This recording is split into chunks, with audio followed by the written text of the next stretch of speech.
You ask Tiger to calculate. This deals with finding the midpoint between 2 points.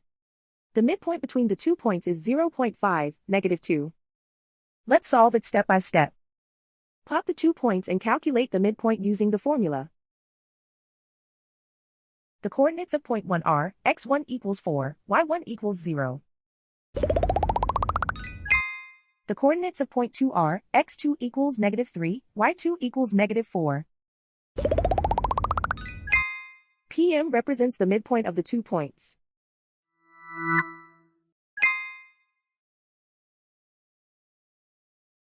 Use the x values in the midpoint formula to find the midpoints x. x1 equals 4.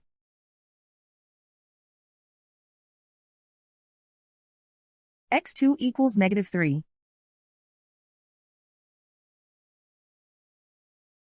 Simplify the arithmetic.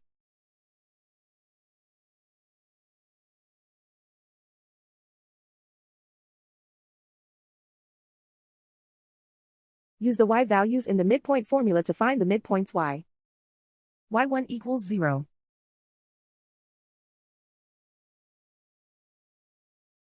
y2 equals -4.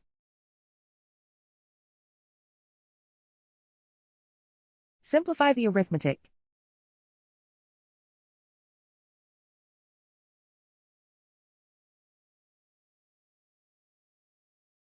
And so, the midpoint is 0.5, -2.